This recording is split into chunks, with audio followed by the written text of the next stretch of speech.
The pillows are fluff thanks to Miss Emily. The couch is wide enough, join the family. It's all love while we laugh at first criminalities. Hey, hey, hey, welcome to the Sofa Squad. Sipping from the cup at hey, hey, hey. Come laugh with the Sofa Squad. Can't roll my damn eyes hard enough. Oh, please, the puppies need me.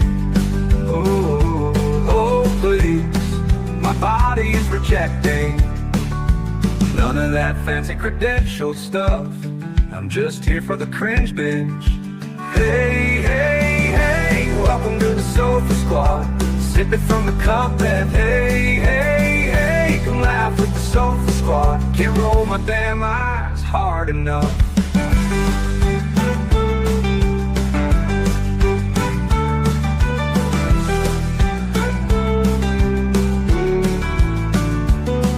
Oh please, the puppies need me. Oh please, my body is rejecting none of that fancy credentialed stuff.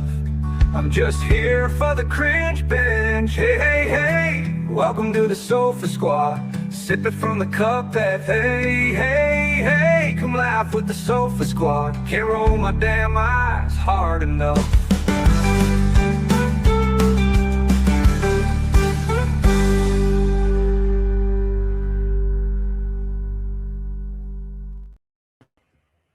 Hello, Sofa Squad. How is everybody doing? What is everybody doing? Let me get my little earphones on. What's shaking bacon? Let me know if you can hear me. Thank you, Cat Mom Kristen. I appreciate you. Thank you, everybody. Thank you, thank you. Hello, Ginger. Hello, Audra. Thank y'all for being here. I hope you've had a wonderful, wonderful weekend, everybody. Hello, Diva. It's good seeing y'all. So, what I wanted to do tonight is let's all catch up together on some of the other cases that have been going on while we have not been watching Corey Richens. But let's do our quick little, not homework, but like, you know, whatever you call it, housekeeping. And I was just reading Jody's thing. How's it going, Jody? Let's talk about what's going to happen next week. So, tomorrow, Monday, 10:30 a.m., Corey Richens trial. Be there, be square. We will be streaming it for whatever happens. Tuesday evening, Dr. Barry is coming on this channel to talk about the case in general. Hey, Shayna. And that'll be like kind of right after trial, so like 7:30 a.m. Eastern time, or 7:30 p.m. Eastern time. So be on the lookout for that. That'll be cool. Monday's video, so tomorrow's video on the main channel is Joshua Ritter from Courtroom Confidential. He did like a little, sit down talk discussion thing like we do. That'll be on the main channel. It's like pre-recorded. So that's all the things going on. Okay. And then today I recorded my video, my dramatic reading of Corey and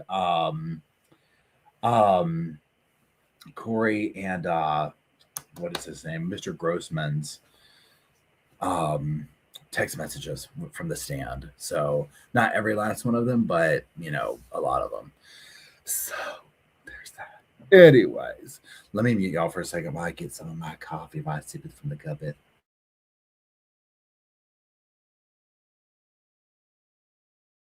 Okay, there we are. So, anyways, what are we going to do tonight, y'all? So I just had like all this stuff happen with a couple of friends right before I got on here, so I'm a little bit discombobulated. So, but everything's okay. But I was just like, okay, let me recenter myself. So I apologize if I'm a little bit like, okay. I'm just like, oh my gosh. So it's been one of those Sunday evenings, but it's been a good weekend. And it's been a good Sunday evening. So I just, crazy phone calls.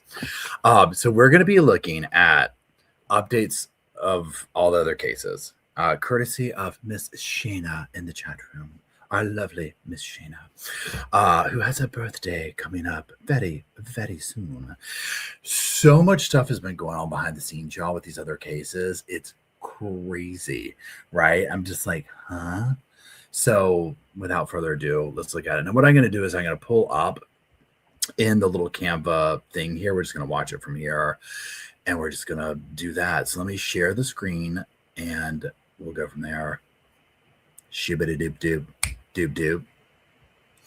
I said shoop doop doop doop shoop doop doop doop doop doop doop doop doop doop doop doop. There's this. There's this. Okay, let me see if y'all can see. There we go. Yes, that is. Okay, wait. Let me read this real quick, y'all, because this is an update on the friend situation. Let me just read this.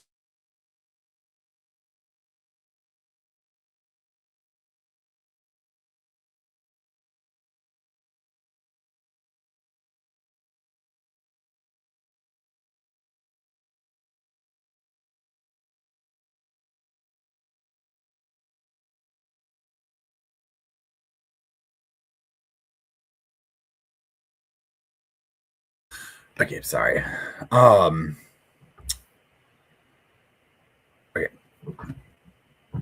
Let's pull this up over here. So, Sofa Squad's a weekend review. Shibbity-bidoo. This one right here, y'all, when Shana was telling me about this one, it's so wild to me when you turn the news on, the level of insanity that comes out, right, on a daily basis. And here's the other thing, too. And hold on, I'm going to cough real quick. Hold on.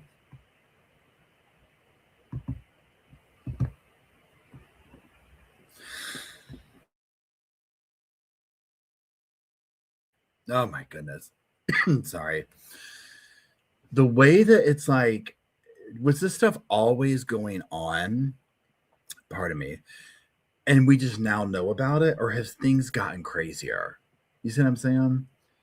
It's absolutely like, it's just wild to me, right? Hey, John, how's it going? Little Lama Bane. Yeah, the two girls in the suitcase thing. Absolutely. I'm just reading your comments. Okay, so let me play this and we'll go. But this is another one that came out. And we'll just go from here.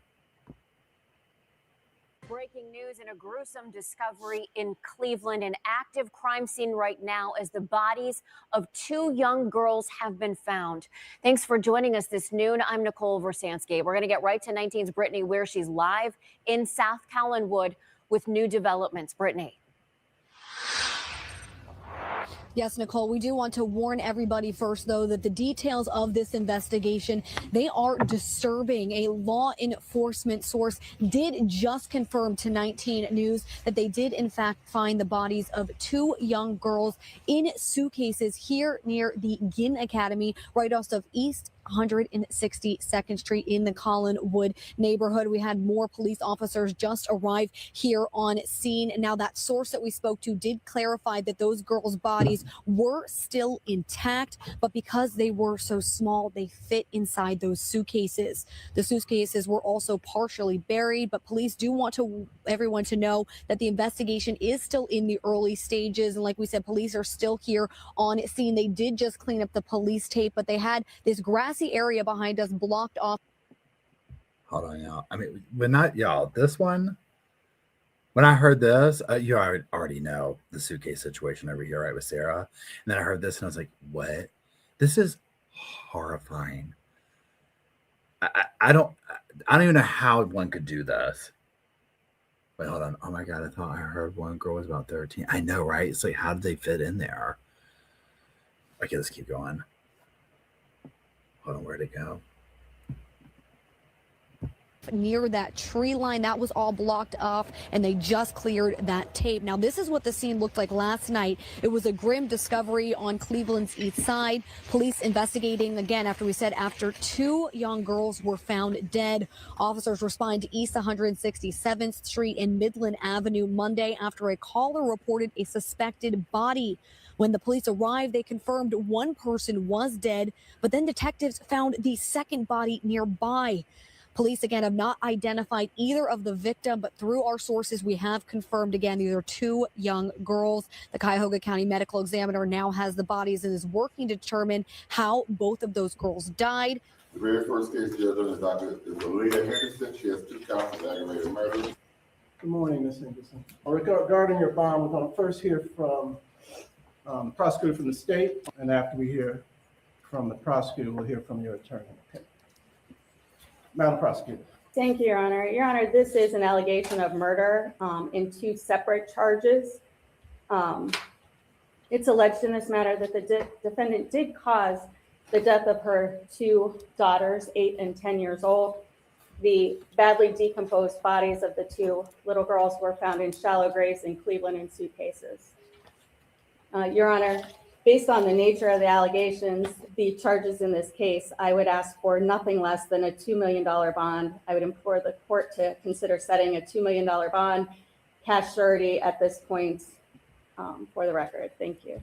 Honestly, no bond. I mean, maybe they have to do a bond or whatever, but no bond, right? This is insane. I want to know the reason. 8 and 10 years old. Let's keep going.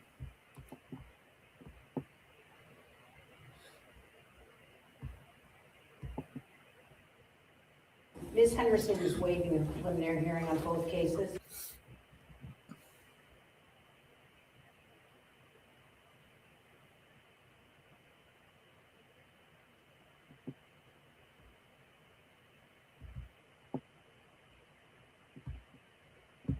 Hold on, I don't know what it's doing. For the record, thank you.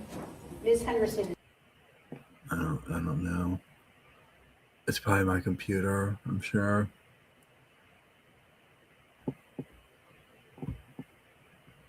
Let's just let it do its thing for a minute and then we'll come back to it. Hold on. Yeah, Shannon says about the girls around her. Oh, yeah, there's no telling what the treatment was leading up to this, right? There's no telling. Literally no telling. Let's just go. Let's see if this is going to work. Waiving a preliminary hearing on both cases. And I. Okay, so this is, hopefully this won't be everything. Let's go over here. Let's just move to the next thing and see if this will work. So new case out of Utah. This is another one that's like so much coming out of Utah, right? Let's see. A 22-year-old man from Iowa is now in custody accused in a triple homicide in Wayne County. That's where we find ABC4's Sarah Murphy. She joins us live from Lyman this afternoon. Sarah, you've been down there since last night when we first got word of those killings. Catch us up to speed on what you're now learning. Talk about a busy 24 hours here in Wayne County, you guys. I want to show you where I'm at. We are right outside a home in the Lyman area where police say they found a woman in her 80s dead inside yesterday. Again, this is a small community in Wayne County where this property is right off of SR 24. Now, what they believe happened is this woman was one of 3 victims involved in what investigators are calling a triple homicide attack. And the latest update that we now know today, police say that suspect is now in custody. I want to show you him that now. Take a look at this. You're seeing on your screen, this is 22-year-old Ivan Miller. He's from 22. Lakesburg, Iowa. Investigators believe he killed the woman in her Lyman home here, took her car, then went about a half hour away or so to a trail in Torrey. That's where they say he murdered 2 other women, one in her 20s, one in her 30s rather, another in her 60s. But the Department of Public Safety does not believe these were targeted attacks. We have nothing to suggest that they were targeted specifically. And again, we have nothing to suggest that they had any prior relationship, and he has no connections to this area. That's the latest from the Department of Public Safety today. A few things I want to clear up. We asked if any of these 3 victims were related. Investigators say no, they were not. They say the 2 women on the hike were likely friends, but none of these 3 women were family. Another thing, investigators went on a bit of a manhunt for Mr. Miller. They eventually caught him in Colorado, and police there say when they found him, they say he had a handgun on him and a large knife is how they described it. But it is important to note, investigators here in Utah have not identified what weapon or what way they believe he killed these 3. Okay, here's the thing, y'all. What was that other guy who killed the people on the trail hiking? Y'all know who I'm talking about? Here's the other thing. And yeah, who just said it? Leslie says, no connection to the area, no connection to these women. So scary, right? Literally, it's just like, can you imagine being like any of them? Here's the other thing too. Yeah, that teacher, Ohio. Yeah, that dude who they caught Devil's Den. Yep, thank you, Kimberly. Right?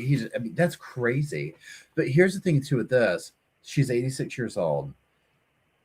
What's frightening is, and again, this is kind of going back to Nancy Guthrie here as well. When you start looking at how, oh, thanks, Shana. I think it's on my end, Shana, because I paused it and I think my computer is being weird memory wise. I'll go back to it towards the end and we'll see if it'll finish playing. Pardon me.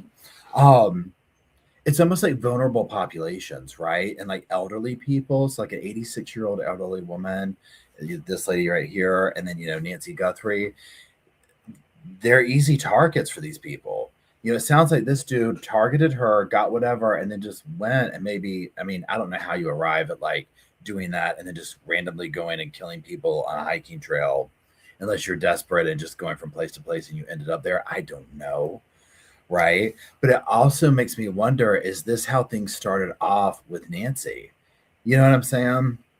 Where it was like, oh, here's this vulnerable older lady. We can target her. We're going to do A, B, or C, whatever that might have been. And then something goes wrong. It's scary. Hold on, I'm going to crack this Coke open. Let me get a sip of this.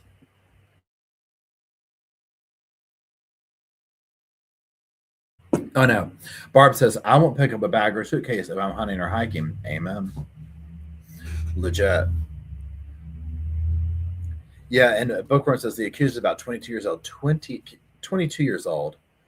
Triple homicide. That's insane. No connection to him. Just, here we go. Right?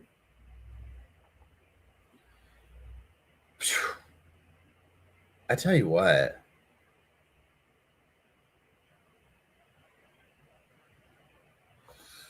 Pardon me.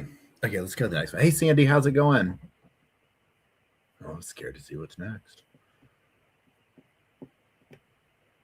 Oh, yeah, this one, Rebecca Park. Y'all already remember this horrifying case, right?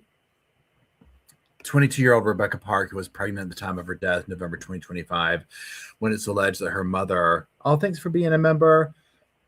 Pardon me, Minty Fent for 1 month. And yeah, I like the focus or the blurry background too. Her mother, Courtney Bartholomew, and stepfather, Bradley Bartholomew, killed Park and removed her unborn child. That's been slowly moving through the court system, and this has like many components to it. You know what this case reminds me of? And y'all help me out here. What was the name of that case with the two families? It was like a custody thing, and they went and killed the couple and the Wagners. Y'all know what I'm talking about? That case, the Wagners, and it was like the whole family was involved. This is what this case reminds me of, right? It's so, pardon me.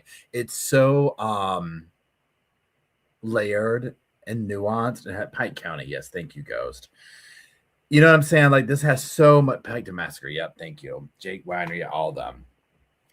Literally, it's like everyone in her family. It was like this one did this and this one did that, and the sister did this, and the half sister did that, and the stepfather did this, and I'm like, what? Like, so at the end of the day, I don't care how they were, whatever. All these people and her mother held this girl down and killed her and took the baby. It's messed up.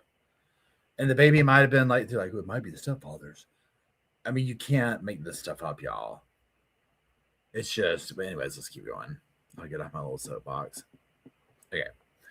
Case paused. Judge granted a temporary hold so the defense can obtain an independent autopsy of Rebecca Park. Defense argument. Attorneys for Courtney and Bradley Bartholomew say a second examination is needed to challenge the state's forensic findings. I mean, what are we gonna... Anyways, proceedings will resume after the review with the new probable cause hearing date set. I mean, what are we going to challenge? Right? it'll be interesting legally to see what they try and do in this, because if you recall from this case, if you watched or whatever, followed it, it was like very much unlayering. This one said this one, and I'm talking about the two, the mother and the stepfather. This one said this happened, and that one said that happened, and and like unlayering the layers and layers of lies that they told. And there's truth in the middle somewhere. And of course, they're all pointing the finger at each other, right? And then the evidence will tell its own story. So I'm not sure what you can challenge about the findings. It's just, yeah. Michelle says, how do I not remember the Jake Wagner case? 8 people. Oh, yeah, the Wagner. I didn't follow it over here, but I mean, a lot of people did. And I think it's completely wrapped up, hasn't it, y'all? Did all the Wagners either plea out or go to trial and do what they're going to do? And I feel like there's another case happening, at least here in the Sofa Squad, that we went over while that was going on, or it's still going on. Hold on. I got a cough again. I'm sorry.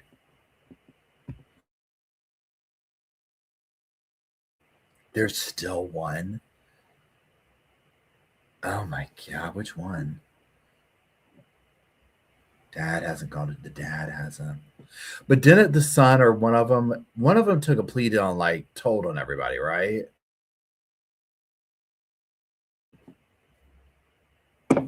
To get like, you know, it wasn't even that great of a deal in my opinion. Wait, hold on. Okay. The boys are downstairs. Is it starting to ring bells on it? It just wasn't, you know, wait, it just wasn't Jake. No, it was like the whole family in on it, wasn't it? It was like a whole thing. Dread, what's up? Spare the death penalty. Hey, Hairball. I know, right? Pardon me. Okay, let's go to the next one.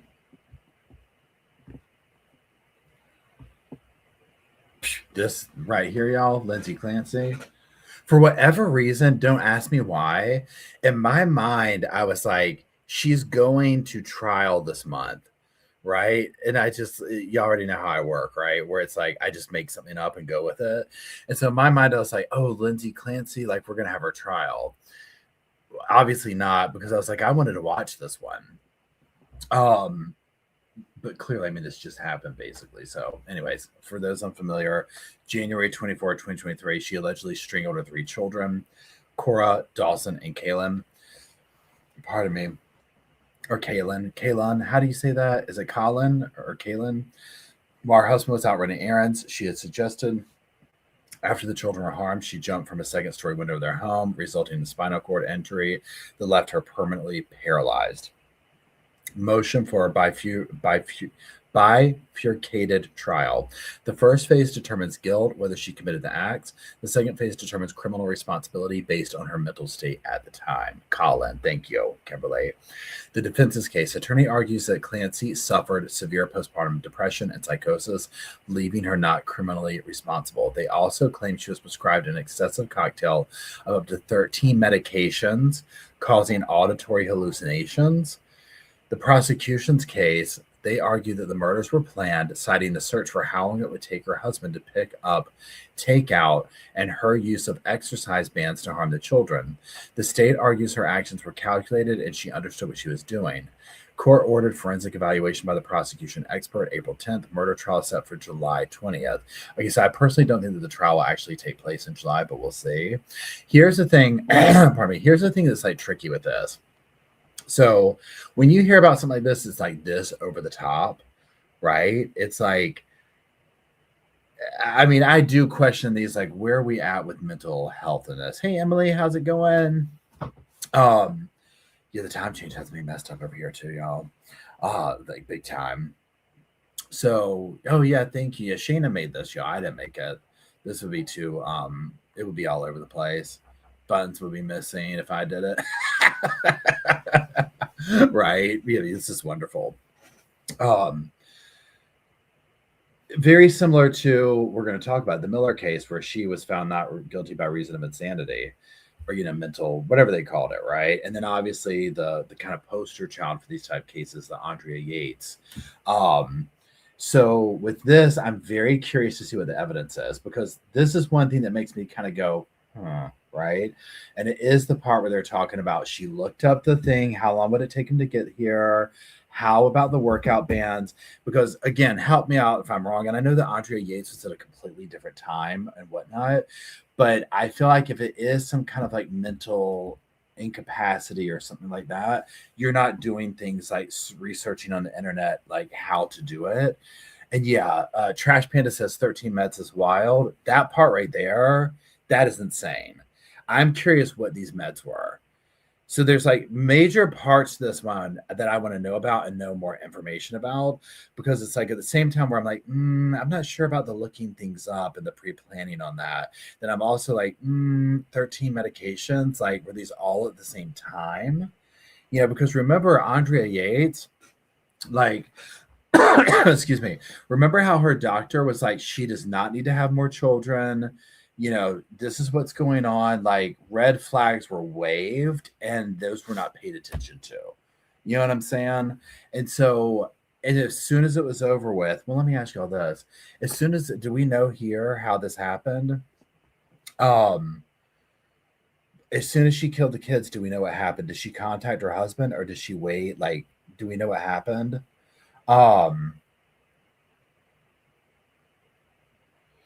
Yeah, Roro says 13 can mean that she got medication, it didn't work, so she got a new one. And yeah, I would be curious about that.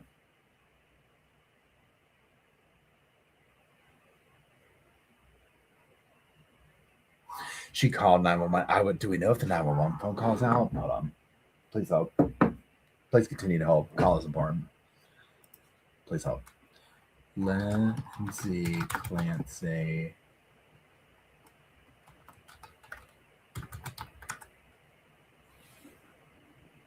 Hold on.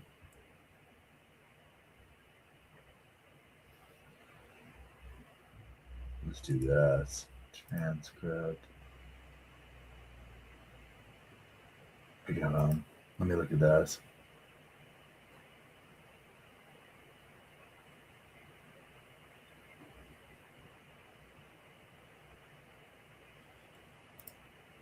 Please hold.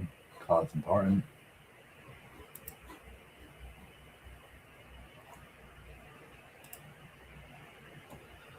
On Tuesday, January 24th, approximately, to respond to 47, town of Durbury, had attempted unaliving where the wife had cut her wrist and neck and jumped out of the window from the second floor. The police responded to the address and located Miss Clancy on the ground on the left side of the house. Located with her was her husband and the 911 caller. Patrick Clancy. As the police were assessing Mr. Clancy entered the home to check on his children. Duxbury Police Dispatch radioed to officers that the husband, Mr. Clancy, was in the basement and something was wrong because the children would not wake up. The officers then heard extremely loud yelling and entered the home, responding to the basement. In the basement, the officers located Mr. Clancy and the family's 3 children, a 5-year-old, a 3-year-old, and an 8-month-old infant. The 3 children who were positively identified, were all located in different areas of the basement floor. That's the only thing that is, that's all that's there for this one. Let me see if I can find another thing. No, we don't. That. Boom. Boom. Boom. Lindsay. Come on. Clancy. Okay, we saw that. Yep. Okay. And let's do this one. Say timeline. Let's look at this one. And let me move over here so I can see y'all on the screen. Okay, so it says, as she proceeds to the courts, the 32-year-old's defense is expected to focus largely on her mental state. Let's just get down here. End of September 2022. Lindsay says she's beginning to get anxious ahead of her return to work at the General Hospital. Her husband, Patrick, later tells police she visits 2 psychiatrists. Oh, here's all the medicine. Okay, here we go. This is about to get good. Okay. Oh, Clancy is initially diagnosed with generalized anxiety disorder. This is in 2022. Okay. According to the DA. Kevin Clancy's attorney later tells Boston Globe that his client was prescribed 13 different psychiatric medicines between last October and January, including some used to treat anxiety, depression, and insomnia. Okay, so these are the names. Something is the brand name for Ambien, clonazepam, which is the brand name for Klonopin, diazepam, brand name for Valium, fluoxetine, brand name for Prozac, lamotrigine, brand name for Lamictal, lorazepam, brand name for Ativan, mirtazapine, brand name for Remeron, quetiapine fumarate, brand name for Seroquel, sertraline, brand name for Zoloft. I'm literally messing these names up really bad, y'all. Trazodone, hydroxine, amitriptyline, and buspirone. I mean, yeah. Patrick tells police that his wife would take as many as 4 medications a day, though she would take them as prescribed. October 25th, 2022. According to prosecutors, Lindsay, who kept detailed notes about her daily activities, mental state, and medication use, writes a note on her phone reading, "I think I sort of resent my other children because they prevent me from treating Cal like my first baby. And I know that's not fair to them. I know that. I was feeling so depressed last evening when Cora and Dawson came home from school. I know it runs off on them, so we had a pretty rough evening. I want to feel love and connection with all of my kids." Interesting. Then let's go down. December 2022. This is the 20th, so a few days before Christmas. Clancy has evaluated the Women and Infants Hospital Center for Women's Behavioral Health in Providence.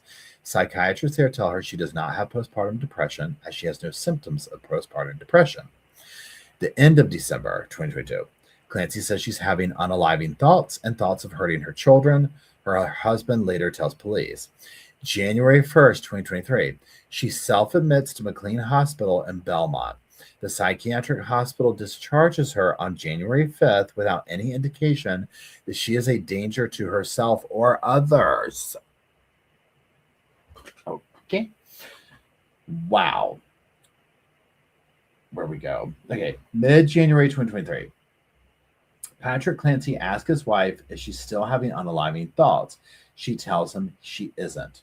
January 22nd, 2023.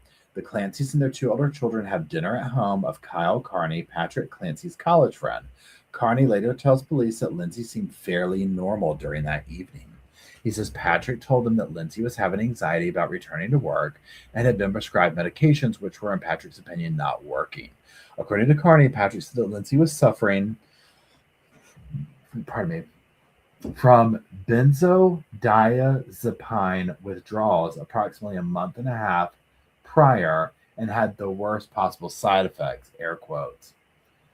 January 23rd, Lindsay writes a note on her phone stating she has a touch of postpartum anxiety around returning to work. January 24th, while her husband is out running an errand and picking up dinner, Clancy allegedly strangles their 3 children and attempts to unalive herself, sustaining injuries that put her in the hospital and paralyzed her from the waist down. She is later charged in her children's deaths. February 6th, she calls her husband while sitting with Dr. Paul Zeisel, a psychologist hired by her attorney. She tells Patrick she heard voices and had a moment of psychosis after he left the house on January 24th.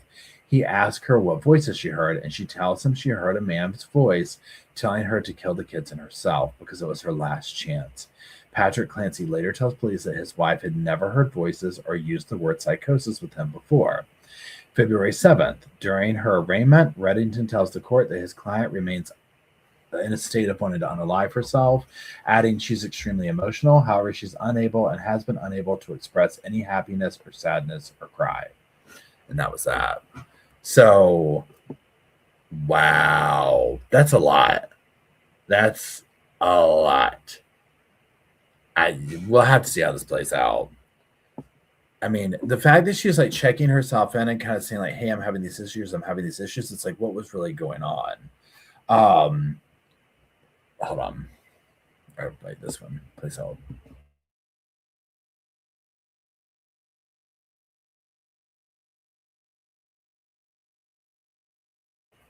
Yeah, I do think it's a little bit weird that she's like, "Oh, I had a moment of psychosis," and that almost sounds like that's what the doctor probably told her. But we'll see. This is very layered, right? This is definitely feels. This will be another interesting one to see what comes out, you know. And again, I'm like using the kind of the most recent thing of Ruth Miller, but also the Andrea Yates and stuff like that. Like we'll have to see how this plays out. This is going to be all sorts of like interesting. Oh, that's a good one. Let's just get with Dr. Barry about that. Yeah, this would be very fascinating to hear what she has to say. Okay, let's go back over here.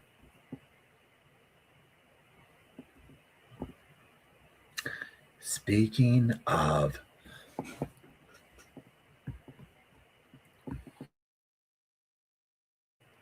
okay, so speak of the devil. We have Ruth Miller and Shannon O'Connor. So Ruth Miller, we know this was recent. This is the Amish mom. She did a bench trial. She was found, we'll get into it, but she was found not guilty by reason of mental health issues and whatnot. Shannon O'Connor, the party mom. If you don't remember, I followed this one. Pardon me, not followed it, but like reported on it. This is the party mom that was like having all sorts of crazy stuff at her house in California with kids. And like, it was literally the movie Ma. Okay. Well, she was found guilty as she should be. Let's watch the clips. The body camera video of the day that law enforcement confronted Miller at the lake, it played a very key role into what happened in court. And you can just watch in the way that Ruth Miller communicates with deputies as far as the facts of what law enforcement say played out. Listen to this news conference from WEWS around the time of Miller's arrest. Sometime just after 8 a.m., and this statement from both her children and other independent witnesses, she is seen loading up the 4-year-old on a golf cart near their RV and taking off very erratically. Everybody that will comment or any witness that you encounter that saw her driving will tell you she was driving very dangerously. She flipped the cart at one time. She was seen on 2 wheels another time.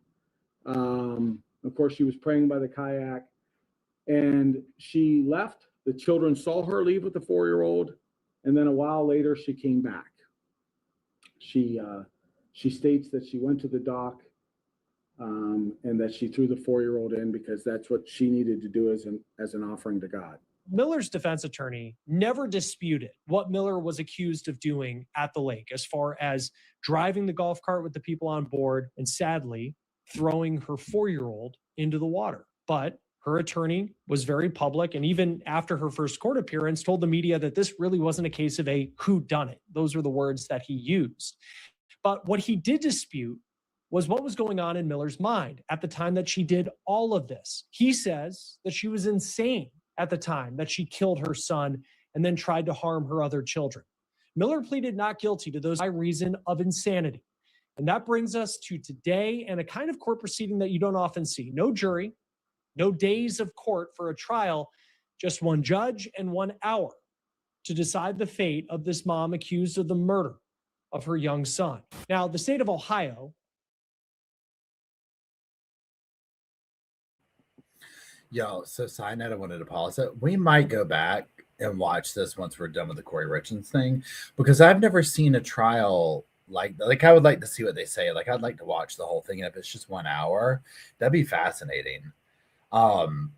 Because it's just like, okay, so that's how quickly this moved. I think they kind of all knew it was going this way, but nonetheless, it would be an interesting rewatch. So that's it.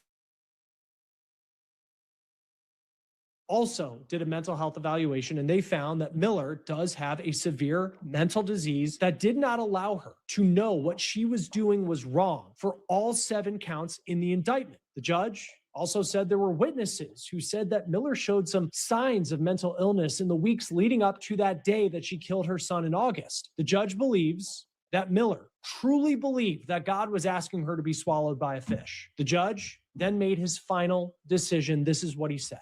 Based upon these findings that I have made in this case, I am concluding that pursuant to Ohio Revised Code Section 2945-37, that the defendant, Ruth R. Miller, is not guilty by reason of insanity. Now that a determination has been made that you are not guilty by reason of insanity, the next step will be determining the final disposition regarding the least restrictive conditions that can be placed. Miller showed little emotion, if any, in court today, or frankly, in any of the previous court appearances. She had a very different tone to her in the days that she was in court compared to what you see on the body cam video. You did, though, today see a little nod from her when the judge was talking to her about her ruling. Now, even though she was found not guilty by reason of insanity, she is still in the custody of the state. She was sent back to jail today, and she will next appear in court on Friday, March 13th. And that is where both sides will discuss where Miller will go moving forward. As for Miller's husband, deputies believe that he was disappointed in himself for how he handled the religious tasks that this family was putting themselves through. So he decided to swim out to a sandbar in this lake, and he drowned. His body was found the next day. The sheriff said he did not die in a rescue mission. Okay, so shout out to Shana for putting that last bit in there too, because I've been dying to know what was up with the husband, right? So there's a lot going on there. So the husband felt like he had failed with his religious something or other. So he swam out to a sandbar and drowned. I'm still curious how he drowned. I mean, I know it's like, well, Paul, he probably went underwater and didn't come back up. But I'm like, did he not know how to swim? Did he weight himself down? Like, how do you make yourself drown? You see what I'm saying? Like, doesn't your body like involuntarily like react to that, being like, I need to get air? I don't know. There's, hey Tori, how's it going? That's just, there's a lot going on there. So I'll be interested to see what happens with her. Like, do they just sentence her like they did Andrea Yates to a facility? And is it like for an indeterminate amount of time? Like, how does that work? It's so rare to see these verdicts or, you know, this come out these days, right? I mean, remember Andrea Yates, wasn't she found guilty the first time? And then it went back and she was found not guilty by reason of insanity. And then also, correct me here if I'm wrong, didn't she, meaning Andrea Yates, hasn't she basically said, I don't want to leave here? Like, she's not been given the option, but she's essentially like, I don't ever want to leave because I can't, like, I'm better off in here. Or is she sentenced to a lifetime in it? You know, I could just look it up. Hold on. Please hold. Your call is important. And Andrea Yates sentenced to life in wait, hold on. She denies going to parole every time. Okay.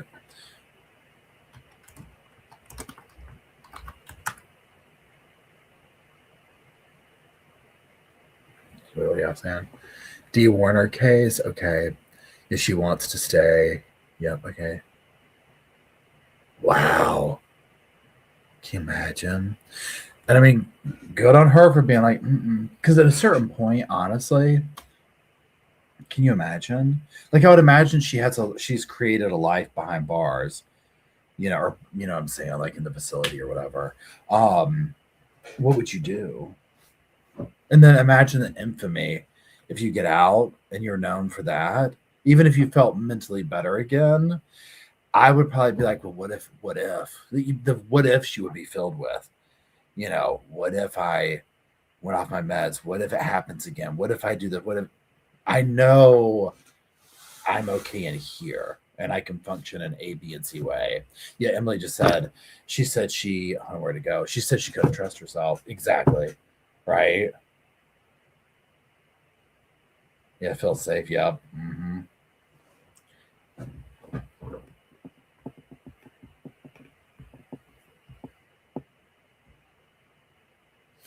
Now, let's talk about Miss Party Mom. Well, this was a 4-month-long trial, and after 6 days of deliberations, the jury returned this morning with a guilty verdict for Shannon O'Connor. Juries found Miss O'Connor guilty on more than 60 counts that include child endangerment, molestation, witness dissuasion, and facilitating sexual assault between minors from the years 2020 and 2021. Prosecutors say O'Connor hosted secret parties at her Los Gatos home, providing alcohol to underage teens and pressuring intoxicated minors into sexual acts. Many of the teens were Los Gatos high school freshmen and friends of her son. Jurors were shown cell phone and surveillance video from inside the parties showing intoxicated teenagers dancing, vomiting, and passing out. The DA's office says O'Connor was convicted of crimes against more than a dozen child victims. Here's what her defense attorney had to say, followed by DA Jeff Rosen.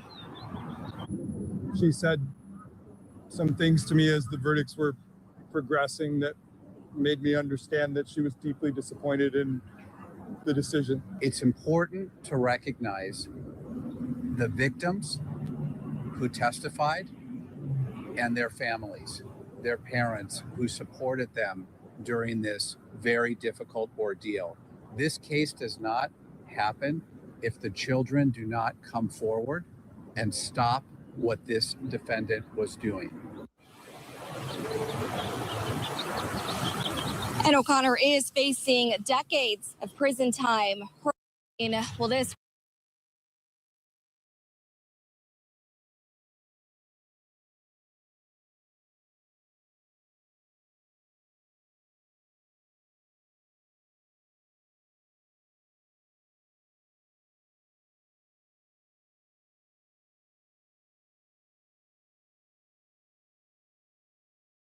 Over here just talking as much as I could. Just getting all sorts of things in there. So what I was saying is, I said, 4-month trial, 6 days. How long do you think it's going to take Miss Corey Richens' jury? We're looking at maybe a 1-month trial. Now, granted, 4 months is like, if you wanted to be like, well, let's comb over all the evidence. There was tons of evidence in the party mom thing, but honey, that was another one where I'm like, you went to trial with that? Really? You actually wanted people to get on the stand and have to, number one, relive that. And number two, like, the evidence is really bad. Okay. It's really bad. She did horrific, evil things to kids. You know, it's whatever. So yeah, yikes. Okay. Before we talk about Corey Richens, very quickly, pardon me. Let me pull this up on the other screen here.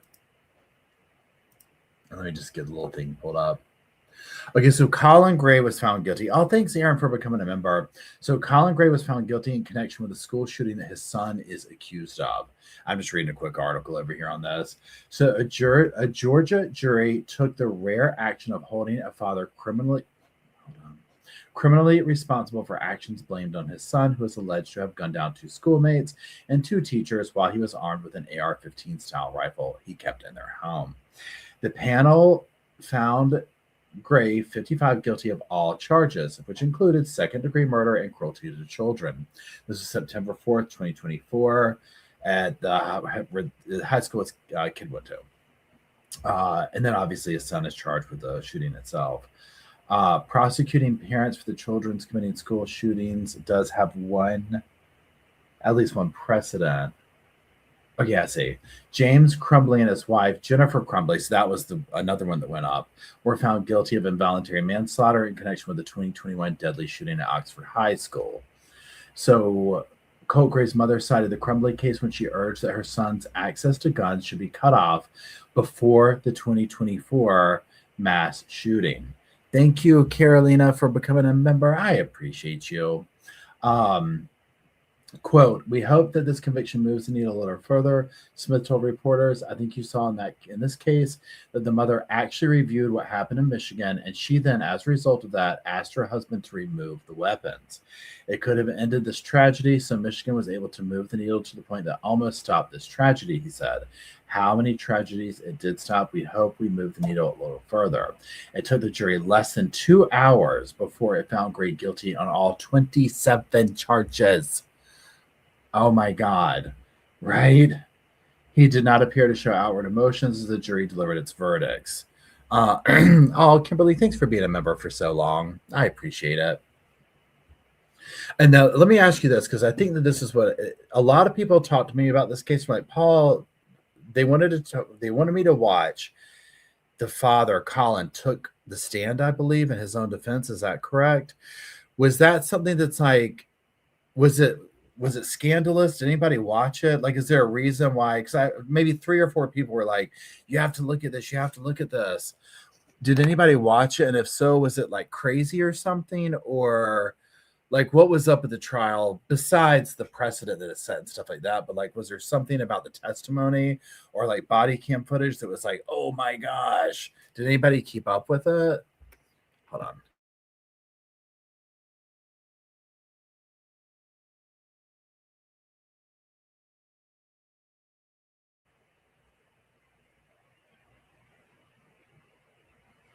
He was very arrogant. Okay.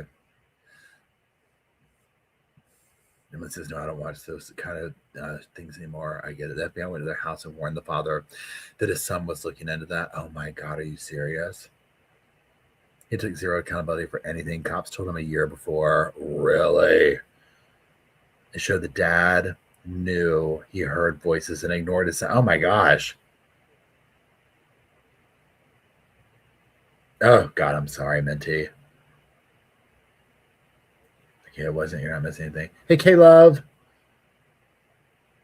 Not in touch with reality. Wow. I'll see how long the testimony was that he did and see if it's something that we'll check out like once the Corey Richens trial is over. And on that note, okay. Let's talk about Corey Richens. Okay. So, like I said, for those who have just joined or whatever, tomorrow we will be streaming Corey Richens on this channel. We'll be starting at 10:30 a.m. Eastern Time. Please hold.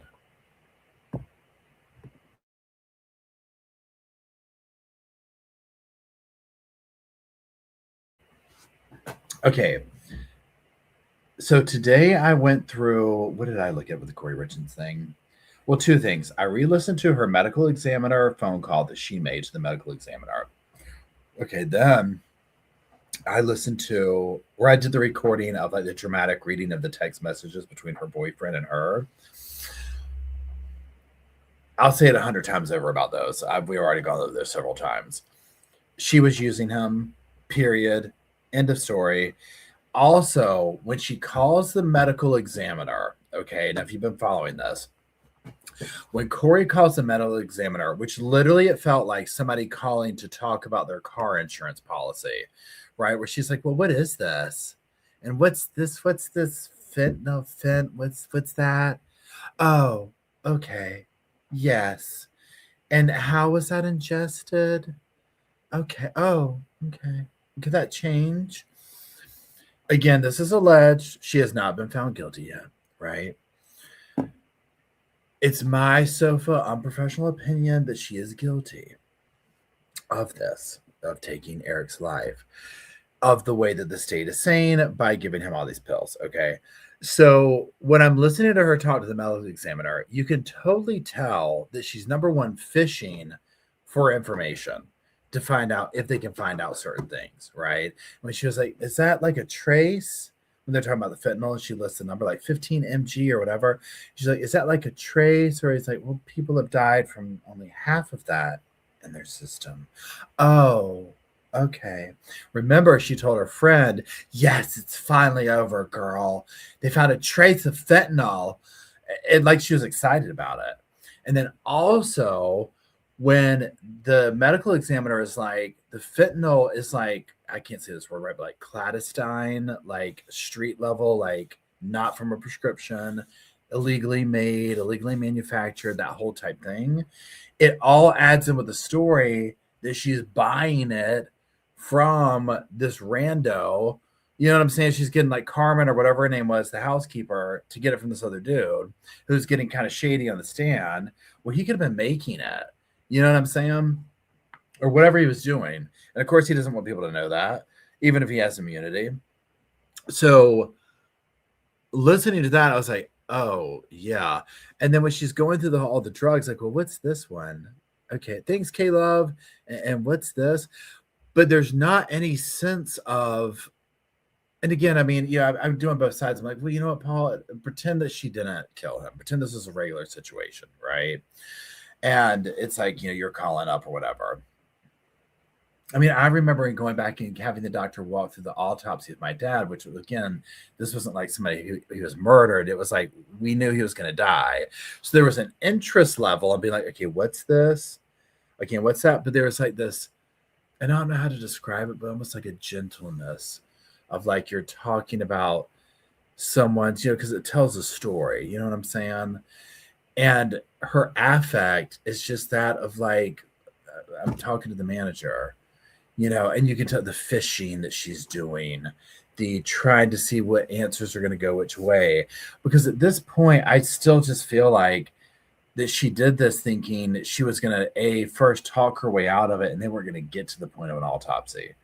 You know, she was going to do whatever it was. And then after that, she said something else to the medical examiner, talking about, can you tell how he ingested it? It was almost like she was already trying to start the story with the gummies. You know what I'm saying? And also the way that she talked to her friend in the text message, where she was like, it's almost over, girl. There's a trace of fentanyl. And she mentioned he took something with fentanyl in it. So you can tell at some point, and only Corey will ever know, she probably pieced her story together. Oh, I'll say he took, you know, the gummies, you know, fentanyl-laced gummies. Not saying it out loud, but like that's where we're going with this whole thing or whatever. Now, in the phone call, she does try to play it off a little bit, where she's like, well, yeah, this is like totally new. Yeah, I mean, he didn't do drugs at all. You know, and it's just like, this is like a total surprise. And it's like, this is not to say people, I mean, this happens every day, right? Where it's like, oh yeah, hold on. Casey says, she asked if they could tell if he ate it, Paul, not swallowed, ate it, right? So I mean, literally, like, she's fishing out hardcore. And he even said, like, well, this, you know, you can basically, I forget how he says it exactly right now, but it's like, you can tell if they abused drugs or did this or did that. Like, to me, my opinion is they're basically saying, like, this man doesn't show signs of being a long-term abuser of these drugs. So it's even weirder that he has this massive amount of them and then all this other stuff in his system. You know, it's just like, but no signs of THC. Okay. So there's that part. Then again, listening to the friends that we saw on the stand, I just feel like the jury, you know, because I asked myself this, I'm like, okay, Paul, feelings aside, are we at a place with this trial where there could be a jury member, and we still haven't even wrapped the prosecution up, but where a jury member could say, well, yeah, she's a crappy friend and a crappy businesswoman and a crappy wife, but it doesn't mean she's a killer, right? And see, that's the other thing. Casey says, and why was there Seroquel in the system? Wasn't that her prescription, right? Wasn't that her prescription of the Seroquel? I feel like it was. Correct me if I'm wrong.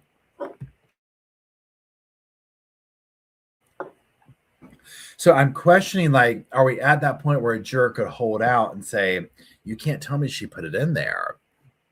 Yeah, I think she does have a script for it.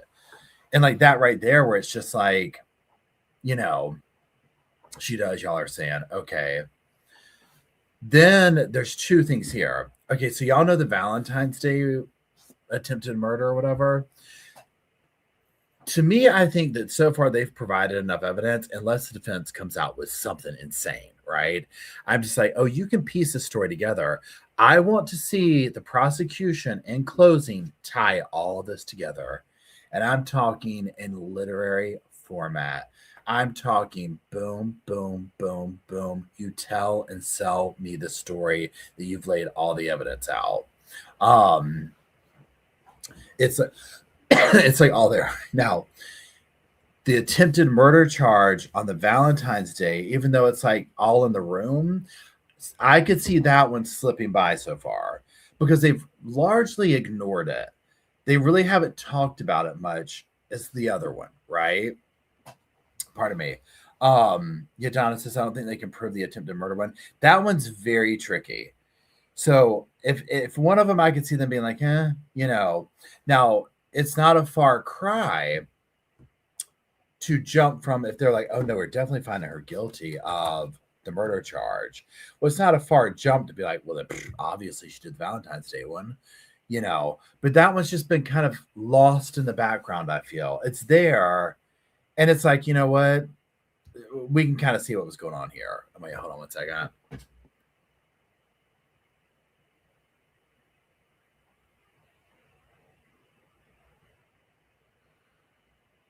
Barb says she's going down, but I hope people don't flip out when it takes more than 2 hours for a verdict, right? Can you imagine?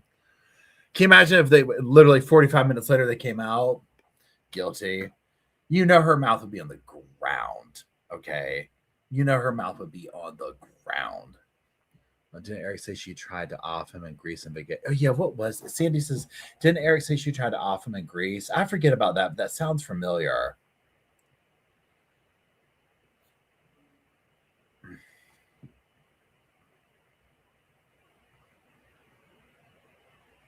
Yeah, Eric told several people, but it's all hearsay.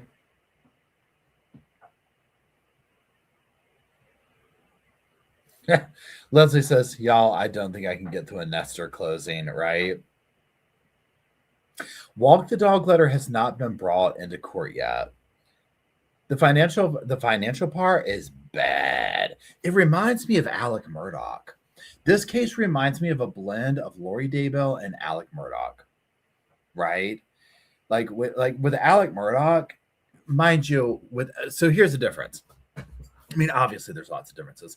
This is the thing with this trial that has me like, we all knew leading up to this trial, well, for those who have followed it and whatnot, we all knew of this tumultuous stuff that went on. The book, the Valentine's Day, the lover, the walk the dog letter, the mom, all the stuff.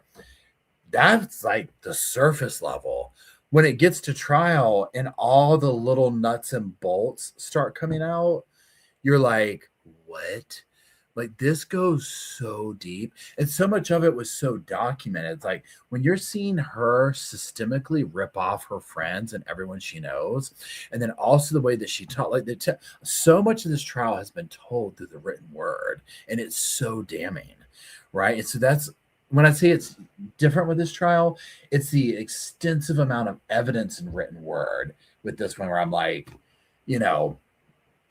usually you've got Brian Walsh, Lowe's Lowe's Hardware, ABC parking lot, tons of that. This was like this prolific writer via text and the written word who could not stop telling on herself. And yeah, whereas the third person letter is very telling. Yes. Pardon me. And again, I don't know how much of Corey's story is true, right? I think parts of it are, but I think with Corey, what gets me is she plays this victim narrative so much.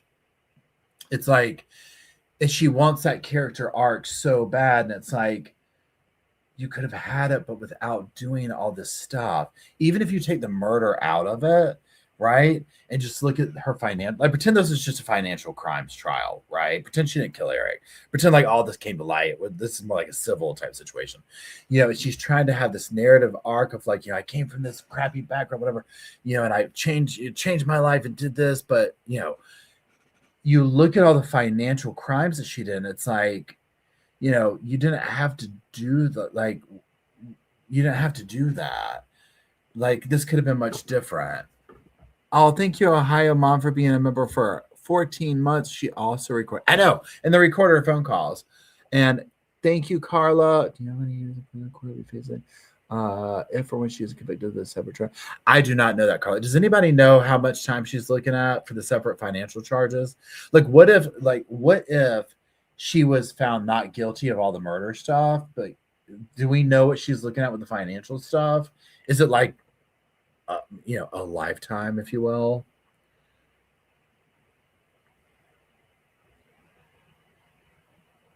I'd be curious, because just like with Alex, where the financial crimes alone, it was like, please, like, you're toast. The fact that she recorded all the phone, I forget about that, and the fact that we were listening to the recordings, please. But that's the other thing too. I mean, I would love to know what the jury thinks, because it's a tricky trial, right, with evidence and whatnot, because at the end of the day, and I mean, a lot of these murders are like that, but this one's so tricky because it's like, there's no video that's going to show her giving him those pills. It's all, you have to connect this dot to this dot to this dot to this dot, right? She recorded them, then they got them off her phone. It's so embarrassing. It's giving Sarah Boone, do you remember recording anything last night? No? Tell me and we'll both know. Are you going to make me watch the whole thing? Can you imagine, Corey? Do I have to listen to the whole thing? This is really difficult for me. I'm sure it is, right? Yeah, I wonder if her mom will face charges too. Yeah, her mom plays. Well, another thing that's interesting, so kind of going back to like Corey's story. So again, not knowing like what is true fact here of the story she's selling, the way she grew up. And even if that is, I'm sure she embellishes some, because again, that whole narrative or story, seeing it play out and seeing how much she relies on that in every circumstance. Look at how she goes to Bryce and kind of does the same type thing, like this. I just want my house. I just want my house. Everybody's coming for me. Everybody's doing this. Blah, blah, blah, blah, blah, blah, blah. It's like this.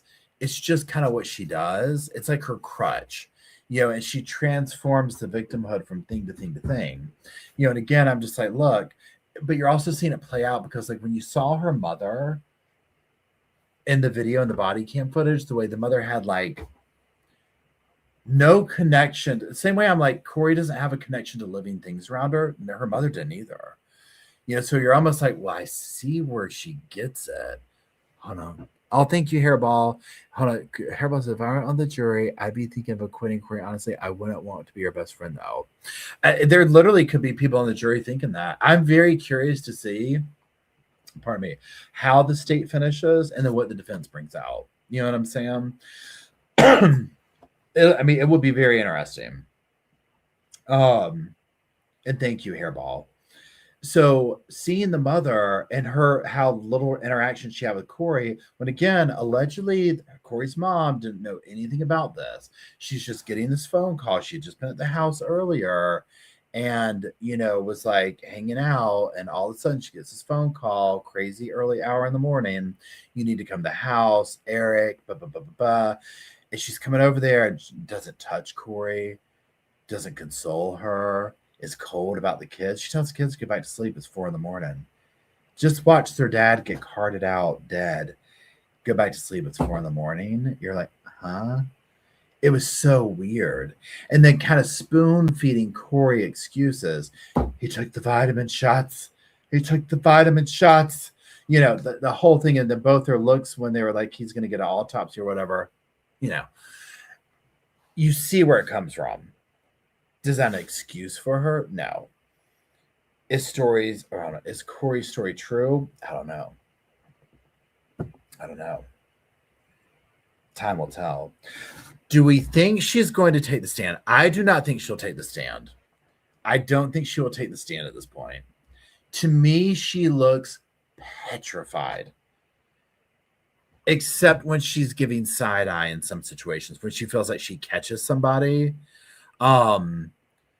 Like, like, hey, that's not right. Like, she gets those looks on her face, like, that type thing. I don't see her taking the stand, though. Her confidence that she had prior to, like, pre-trial, to me, is gone.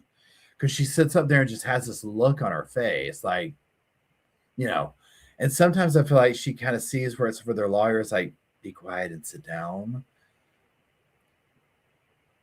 I would not take the stand if I was her, right?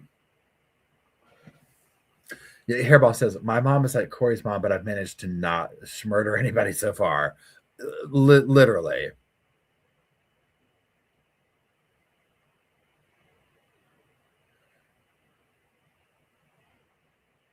North says the dog letter could work in her favor, in my opinion, as a reasonable doubt.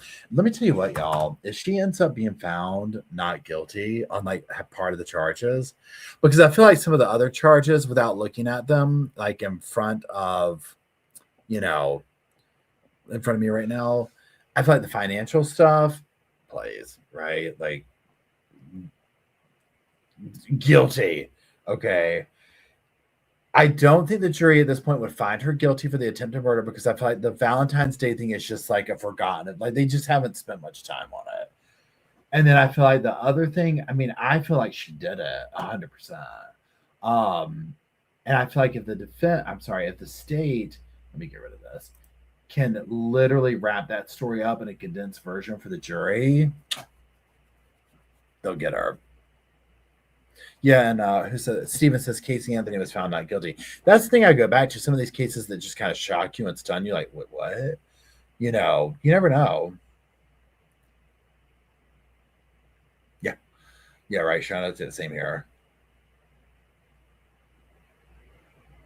That's what I was thinking today, too. Barb says, wait, hold on, who said it? Sandy says, it's a frightening thought that she could get out and be in those kids' lives. I mean, I was literally sitting here like, what if she were to be not guilty and, like, would the kids just go back to her?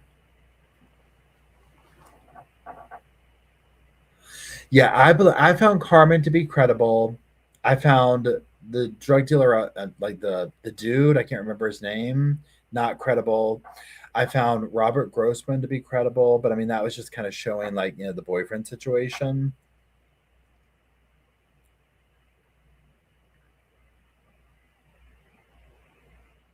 I remember Casey Anthony, and I was working at the salon then.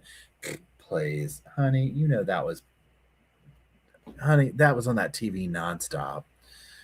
That was on that TV. That is all people talked about, was Casey Anthony. I mean, it was just like the OJ thing, right? Yeah, and Hairball brings up a good point. Hairball says, remember that our view of trials is so different than what a jury sees. They are largely ignorant of outside information. It's very true. Yeah, Top Mom, right, Audra. I mean, that's what's so tricky, because, yeah, when the jury comes in, they shouldn't be as versed in these things as we are, and like following them left and right and whatnot. So they're kind of more isolated with it. And again, it depends on how everything's sold. Like, you have to find this component to deliver a guilty or not guilty verdict, and how they really sell those final things to the jury, because especially with something like this, where there's so much evidence and so much testimony, and so much of it is like these, and I'm not narrative in the sense that we're thinking of like narrative testimony, but like just people talking, right? There's not as much of, well, here's where this DNA says this, and but it's like this, it's people's stories and connecting the dots, and it's a lot where it's like, okay, wait, who's on first, and what happened on second, and why are we back at first? You know what I'm saying? Like that kind of energy. It's a lot to keep up with.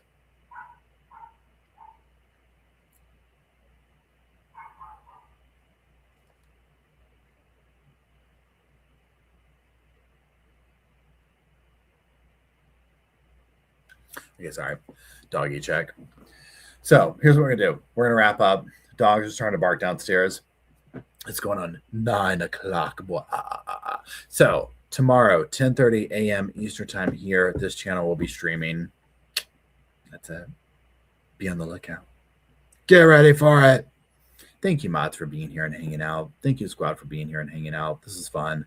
It's fun to go over all this, catch up on all these cases. We'll sit here and see what's going to come up next. Now, as far as we know, Courtney Clenny is going to be going to trial in April. So that will be the next big trial we'll watch, although they're saying maybe 2 weeks, right? I mean, come on, right? I mean, literally. That's going to be heavy on the video evidence. So prepare for that one. But that's it. I hope y'all have a good rest of your Sunday evening. Again, thank you for being here and making everything possible. Thank you, mods. Thank you, squad.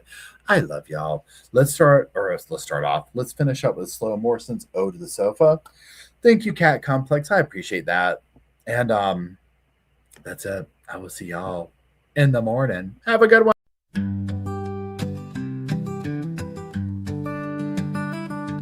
The pillows are fluff thanks to Miss Emily. The couch is wide enough. Join the family. It's all love while we laugh at Bert's criminalities. Hey, hey, hey, welcome to the Sofa Squad. Sipping from the cup at hey, hey, hey. Come laugh with the Sofa Squad. Can't roll my damn eyes hard enough. Oh, please. The puppies need me. Ooh, oh please. My body is rejecting none of that fancy credential stuff. I'm just here for the cringe binge. Hey, hey, hey, welcome to the Sofa Squad. Sipping from the cup and hey, hey, hey. Come laugh with the Sofa Squad. Can't roll my damn eyes hard enough.